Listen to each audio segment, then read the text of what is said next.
नमस्कार साथीहरू, यहाँहरू सबैजनालाई लोकसेवा ज्ञानमा स्वागत छ। र नियमित रूपमा हुने रात्रिकालीन लाइभ क्विजमा आज अलिकति बाहिर भएको हुनाले म तपाईहरुलाई चाहिँ आज केही विषयमा जानकारी गराउँछु, नेपाली साहित्यसँग सम्बन्धित विषयमा। र यसको विषयमा चाहिँ हामीले योभन्दा पहिला क्विज पनि गरेका छैनौँ र केही समयपछि हामी क्विज पनि गर्नेछौँ र राम्रोसँग आजको यो विषयवस्तुहरूलाई अध्ययन गर्नुहोला। र सँगसँगै नयाँ क्लासहरू चाहिँ नि सबै कोर्सहरूको नयाँ क्लासहरू असोज पहिलो सातातिरबाट हुँदैछन्, यहाँहरूले चाहिँ सम्पर्क गर्नुहोला। र विशेष गरेर खरिदारको सेकेन्ड र थर्ड पेपरका क्लासहरू पनि असोज पहिलो सातातिरबाट सुरु हुँदैछन्। त्यसै गरेर शिक्षक सेवाको पनि सुरु हुँदैछन्, यहाँहरूले चाहिँ सम्पर्क गर्नुहोला है त। अब जाउँ आजको विषयवस्तुतर्फ। नेपाली कविता साहित्यमा वीर धाराको सुरुवात, विभिन्न किसिमका धाराहरूको छन्, तिनका सुरुवात गर्ने को हुन् भन्ने विषयमा पनि तपाईहरुलाई चाहिँ यो सोध्न सक्छ र योभन्दा पहिला सोधेको पनि छ केही क्वेशनहरू, त्यसकारण यो पनि जान्न जरुरी छ। र यी अन्य धाराहरूको विषयमा हामी योभन्दा पछाडि आउँदै गर्छौँ। र नेपाली कविता साहित्यमा सर्वप्रथम वीर धाराबाट सुरुवात भएका हुनाले वीर धाराबाटै जाउँ।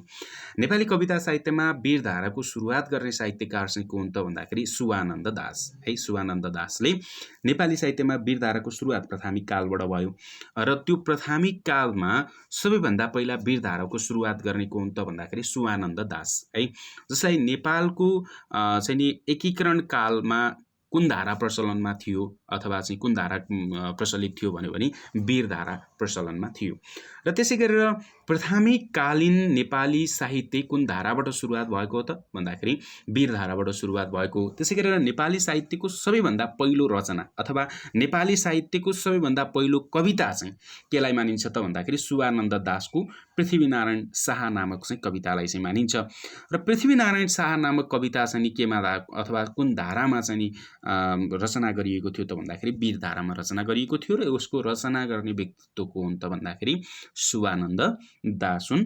र यही पृथ्वीनारायण शाह नामक कविता नै नेपाली साहित्यको सबैभन्दा पहिलो रचना अथवा नेपाली साहित्यको सबैभन्दा पहिलो कविता पनि हो।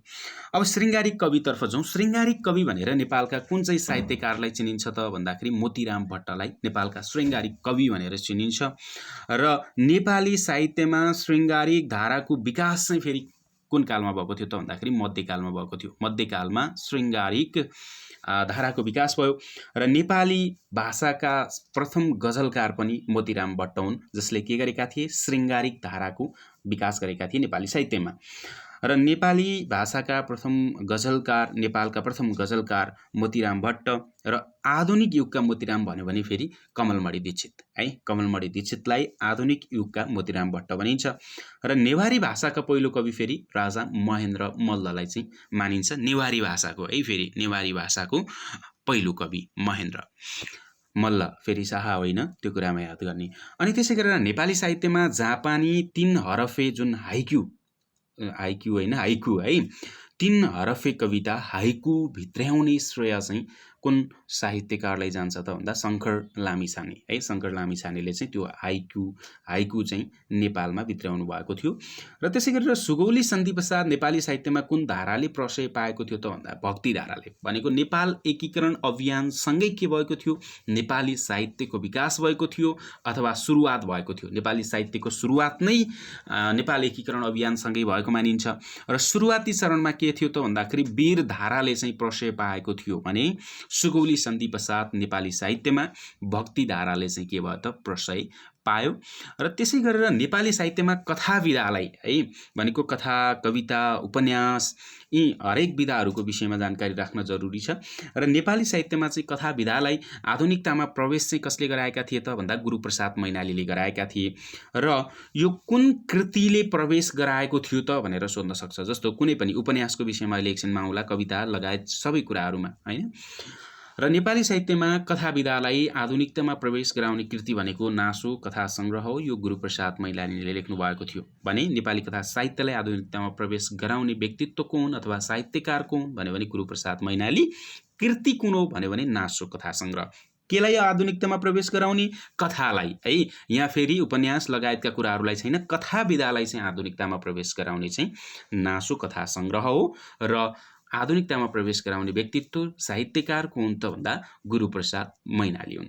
त्यसै गरेर नेपाली साहित्यमा उपन्यासलाई अथवा उपन्यास विधालाई आधुनिकतामा प्रवेश गराउने कृति भनेको रूपमती, जुन रुद्रराज पाण्डेले चाहिँ लेख्नुभएको रुद्रराज पाण्डेको कृति रूपमती नेपाली साहित्यमा उपन्यासलाई अथवा उपन्यास विधालाई आधुनिकतामा प्रवेश गराउने कृति हो। तर पहिलो उपन्यास चाहिँ होइन है, यहाँनिर ख्याल गर्नुहोस्। नेपाली साहित्यमा उपन्यासलाई आधुनिकतामा प्रवेश गराउने कृति रूपमती हो। यो रुद्रराज पाण्डेले लेख्नुभएको थियो भने पहिलो सामाजिक उपन्यास भनेर कुन उपन्यासलाई चिनिन्छ अथवा कुन उपन्यास हो त नेपालको पहिलो सामाजिक उपन्यास भन्दा रूपमती हो। यो रूपमतीका लेखक रुद्रराज पाण्डे हुन्। तर नेपालको पहिलो उपन्यास भन्यो भने बिर्सिका, जो शिवदत्त शर्माले लेखेका थिए है।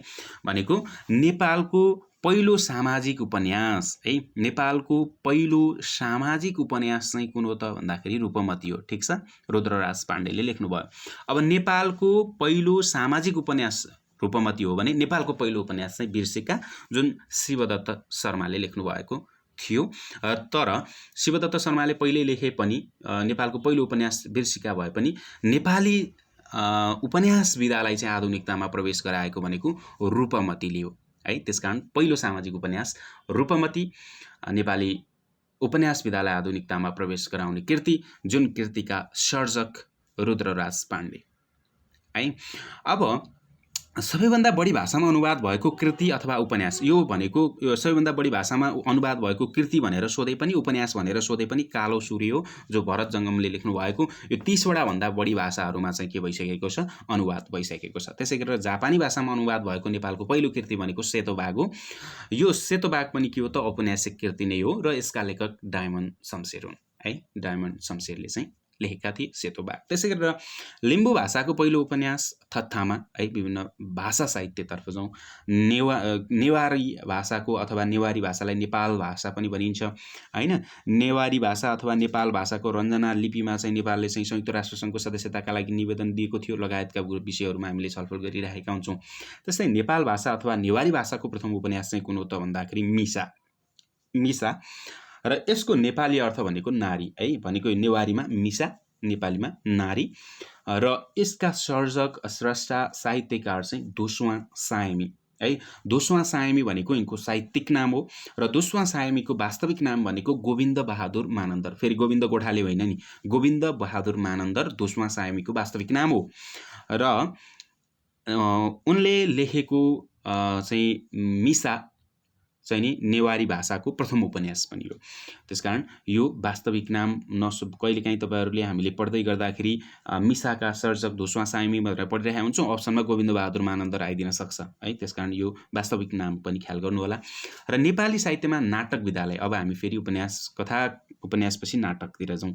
नेपाली साहित्यमा नाटक विधालाई आधुनिकतामा प्रवेश गराउने कृति भनेको मुटुको व्यथा होइन। मुटुको व्यथा सम्भवतः कमैले नसुनेको कोही नै हुनुहुन्न होला। मुटुको व्यथा नेपाली साहित्य विधालाई चाहिँ आधुनिकतामा प्रवेश गराउने कृति हो भने नेपाली नाटक विधालाई आधुनिकतामा प्रवेश गराउने सर्जक, साहित्यकार चाहिँ को हुन् त, बालकृष्ण समुन। र नेपालको पहिलो मौलिक आधुनिक नाटक भनेको चाहिँ मुटुको व्यथालाई मानिन्छ है। नेपालको पहिलो मौलिक आधुनिक नाटक कुन हो, बालकृष्ण समको मुटुको व्यथा। तर अब यहाँनिर हेर्नुहोस्, हामी ब्याकाको हो ल, ठिक छ। अनि अर्कोतिर हेर्नुहोस् है, नेपाली भाषामा लेखेको पहिलो नाटक फेरि हाँसे कदम्ब शक्तिवल्लभ अर्यालको है। शक्तिवल्लभ अर्यालले चाहिँ नि नेपाली भाषामा लेखिएको पहिलो नाटक शक्तिवल्लभ अर्याल, नेपाली आधुनिकतामा प्रवेश गराउने मुटुको व्यथा, तर पहिले लेखिएको चाहिँ हाँसे कदम्ब है। अनि त्यसै गरेर नेपाली साहित्यको पहिलो वियोगान्त नाटक अटल बहादुर भन्ने नाटक हो, जुन पहलमान सिंह स्वारले चाहिँ के गर्नुभएको थियो, लेख्नुभएको थियो। तर मुटुको व्यथापछि के भयो त भन्दाखेरि नेपाली साहित्यमा नाटक विधाले चाहिँ आधुनिकतामा प्रवेश गर्न पायो। त्यसकारण चाहिँ नेपाली नाटक साहित्यलाई आधुनिकतामा प्रवेश गराउने श्रेय चाहिँ कसलाई जान्छ त भन्दा बालकृष्ण समलाई। र यिनलाई चाहिँ के भनिन्छ, नाट्य सम्राट भनेर चाहिँ नेपालका धेरै साहित्यकारहरूमध्ये नाट्य सम्राट भनेर बालकृष्ण समलाई चिनिन्छ। र यिनलाई अर्को नेपाली नाट्य जगतका सेक्सपियर पनि भनेर चिनिन्छ है। नेपाली नाट्य जगतका सेक्सपियर, जो नाटकमा चाहिँ विश्वविख्यात सेक्सपियर को नामले पनि नेपाली नाटक जगतका सेक्सपियर भनेर चाहिँ यिनलाई चाहिँ उपमा दिएको छ। कसलाई? बालकृष्ण समलाई। र मैथिली साहित्यका प्रथम गद्यकार एवं नाटककार, फेरि यो नाटककै कुरा गर्दाखेरि मैथिलीका चाहिँ ज्योतिरेश्वर हुन् है। ज्योतिरेश्वर चाहिँ मैथिली साहित्यका प्रथम गद्यकार एवं नाटककार। त्यसै गरेर नेपाली कविताको क्षेत्रमा प्रयोगवादी धाराको सूत्रपात गर्ने चाहिँ को त भन्दाखेरि मोहन कोइराला भनेको प्रयोगवादी धाराको है। अनि त्यसै गरेर आधुनिक कवि भनेर नेपालका चाहिँ कुन साहित्यकारलाई चिनिन्छ? गोपाल प्रसाद रिमाललाई चिनिन्छ हैन। पहिलो कविता चाहिँ कुन रहेछ? नेपालको साहित्यिक इतिहासमा पहिलो कविता शुभानन्द दासले लेखेको पृथ्वीनारायण शाह नामक कविता चाहिँ के हो त भन्दाखेरि नेपालको पहिलो कविता हो र त्यो वीर धारामा लेखिएको थियो। भने नेपाली कविताको क्षेत्रमा गद्यात्मकताको सुरुवात गर्ने कवि चाहिँ को हुन् त भन्दाखेरि गोपाल प्रसाद रिमाल, जसलाई आधुनिक कवि भनेर चाहिँ चिनिन्छ। र नेपाली कविताको क्षेत्रमा परिष्कारवादी धाराको सुरुवात गर्ने कवि पनि को हुन् त भन्दाखेरि गोपाल प्रसाद रिमाल नै हुन् है। अनि त्यसै गरेर नेपाली कविताको क्षेत्रमा शास्त्रीय धाराको सुरुवात गर्ने कवि लेखनाथ पौडेल हुन् है। ओके, त्यसै गरेर अब लेखनाथ पौड्यालपछि अर्कोतिर जाउँ। कुन साहित्यकारलाई स्वच्छन्दतावादी अथवा प्रगतिवादी कविताका प्रवर्तक मानिन्छ त भन्दा लक्ष्मीप्रसाद देवकोटा, महाकवि लक्ष्मीप्रसाद देवकोटालाई स्वच्छन्दतावादी तथा प्रगतिवादी कविताका प्रवर्तक मानिन्छ। र त्यसै गरेर नेपालका प्रथम बाल साहित्यकार जयपृथ्वीबहादुर सिंह हुन् है। नेपालका प्रथम बाल साहित्यकार भनेर कसलाई चिनिन्छ? जयपृथ्वीबहादुर सिंहलाई। र नेपाली साहित्यमा यौन मनोविज्ञानको प्रयोग गर्ने साहित्यकार फेरि बीपी कोइराला है। बीपी कोइरालालाई नेपाली साहित्यमा यौन मनोविज्ञान को चाहिँ प्रयोग गर्ने साहित्यकार भनेर चाहिँ चिनिन्छ। त्यसै गरेर हामी अर्को क्वेसनतर्फ जाउँ। नेपाली साहित्यमा प्रथम शहीद अथवा नेपाली साहित्यका प्रथम शहीद भनेर चाहिँ कसलाई मानिन्छ त? सुब्बाकृष्णलाल अधिकारीलाई मानिन्छ है। मकै पर्व पछि चाहिँ यिनको जेलमै निधन भएको थियो, पछि जेलमा राखेकै अवस्थामा। र नेपालको पहिलो विद्युतीय पुस्तकालय चाहिँ वासुदेव ढुङ्गाना विद्युतीय पुस्तकालय हो। त्यसै गरेर मैथिली साहित्यका प्रथम गद्यकार एवं नाटककार अघि नै हामीले भन्यौँ ज्योतिरेश्वर। र यो मैथिली साहित्यको चाहिँ प्रथम कृति जुन वर्णरत्नाकर भन्ने छ त्यसका लेखक चाहिँ को हुन् त भन्दा ज्योतिरेश्वर हुन्। त्यसै गरेर नेपाली साहित्यमा तरलतावादका नायक भनेर कुन साहित्यकारलाई चिनिन्छ त भन्दा फणीन्द्र नेपाललाई तरलतावादका नायक भनेर चिनिन्छ। र कुन नेपाली साहित्यकारलाई तरल कवि भनेर चिनिन्छ भन्यो भने फणीन्द्र नेपाललाई तरल कवि भनेर चिनिन्छ। त्यसै गरेर नेपाली साहित्यका त्रिमूर्ति भन्नाले कसलाई चिनिन्छ? हेर्नुहोस् है, नेपाली साहित्यका त्रिमूर्ति र नेपाली साहित्यमा सुधपा भनेर चाहिँ कुन कुन साहित्यकारलाई चिनिन्छ सोधेको प्रश्न पनि हो। यो अलिकति झुकिने खालको पनि छ है। नेपाली साहित्यका त्रिमूर्ति भनेर बालकृष्ण सम, लेखनाथ पौडेल, लक्ष्मी प्रसाद देवकोटालाई चाहिँ मानिन्छ है। कोलाई मानिन्छ अरे? बालकृष्ण सम है, बालकृष्ण सम अनि लेखनाथ पौड्याल अनि त्यसपछि आएर पौडेल भनौँ न, पौड्याल भयो है फेरि। अनि त्यसपछि लक्ष्मीप्रसाद देवकोटालाई चाहिँ के गरिन्छ त भन्दाखेरि नेपाली साहित्यका त्रिमूर्ति भनिन्छ। नेपाली साहित्यको इतिहासमा आधुनिक कालको सुरुवातका तीनवटा प्रसिद्ध साहित्यकार चाहिँ उहाँहरू बालकृष्ण सम, लेखनाथ पौडेल र लक्ष्मीप्रसाद देवकोटालाई नेपाली साहित्यका त्रिमूर्ति भनेर भन्ने गरिएको। त्यसै गरेर नेपाली साहित्यमा सुधपा भनेर चाहिँ, सुधपा भनेको अगाडि सूत्र बनाउनुहुन्छ नि साथीहरूले, सूर्य विक्रम चाहिँ गेवाली, धरणीधर कोइराला र पारसमणि प्रधान, यो तीनजनाको चाहिँ सुरुको अक्षर लगाएर सुधपा बनाएको। सूर्य विक्रम गेवाली, धरणीधर कोइराला र पारसमणि प्रधानलाई चाहिँ के गरिन्छ? सुधपा भनेर चाहिँ नेपाली साहित्यमा सुधपा भनेर चिनिने साहित्यकारहरू तीनजना भए। त्यसै गरेर लाहुरे उपनामले चिनिने साहित्यकार सूर्य विक्रम गेवाली, जस्तै सुधपा मध्येका सूर्य विक्रम गेवालीलाई लाहुरे उपनामले पनि चिनिन्छ। त्यसै गरेर सबैभन्दा पुरानो नेवारी भाषाको हस्तलिखित ग्रन्थ चाहिँ हितोपदेश हो र नेपाली भाषाको पहिलो महाकाव्य शकुन्तला। त्यसै गरेर नेपाली भाषाका महाकवि लक्ष्मीप्रसाद देवकोटा भइहाल्नुभयो, नेवारी भाषाका महाकवि सिद्धिदास अमात्य, त्यसै गरेर मैथिली भाषाका चाहिँ विद्यापति हुनुभयो, अनि संस्कृत भाषाका कालिदास, अनि मगर भाषाका आदिकवि भनेर चाहिँ फेरि आदिकवि है, फेरि मगर भाषाका चाहिँ फेरि आदिकवि हो, आदिकवि रेखप बहादुर चाहिँ थापा मगरलाई चिनिन्छ। र नेपालको पहिलो निबन्ध पृथ्वीनारायण शाहको दिव्योपदेशलाई नेपालको पहिलो निबन्ध मानिन्छ। र नेपाली साहित्यमा पिएचडी गर्ने पहिलो व्यक्ति चाहिँ फेरि वासुदेव त्रिपाठी, र नेपाली साहित्यमा पिएचडी गर्ने पहिलो महिला चाहिँ बानीरा गिरी। हेर्नुहोस् है, नेपाली साहित्यमा पिएचडी गर्ने पहिलो व्यक्ति वासुदेव त्रिपाठी, महिला चाहिँ बानीरा गिरी। र त्यसै गरेर नेपालको पहिलो महिला लेखिकाका रूपमा चाहिँ ललित त्रिपुरा सुन्दरीलाई चाहिँ मानिन्छ र मदन पुस्तकालयमा रहेका पुस्तकहरूको सूचीलाई मदन सौरभ भनिन्छ है, जुन मदन पुरस्कार नेपालको सबैभन्दा ठुलो पुरस्कार मानिन्छ। धनराशिका हिसाबमा त अरू पनि होलान् होइन, तर मदन पुरस्कारमा रहेका मदन जो पुस्तकालय छ त्यो पुस्तकालयमा रहेका पुस्तकहरूको सूचीलाई मदन सौरभ भनिन्छ र मदन पुस्तकालयमा रहेका पत्रिकाहरूको सूचीलाई मदन गौरव भनिन्छ र मदन पुस्तकालयमा रहेका लेखकहरूको सूचीलाई मदन पौरख भनिन्छ र गोरखापत्र प्रकाशनको सुरुवातमा सम्पादकको तर्फबाट लेखिने दृष्टिकोणलाई चाहिँ एडिटरको राय भनेर चाहिँ भनिन्थ्यो। यति कुराहरू आज गरौँ र यो मदन पुस्तकालयमा रहेका पुस्तकहरूको सूचीलाई यो क्वेसन चाहिँ आजको कम्युनिटीमा पनि छ, हेर्नु होला।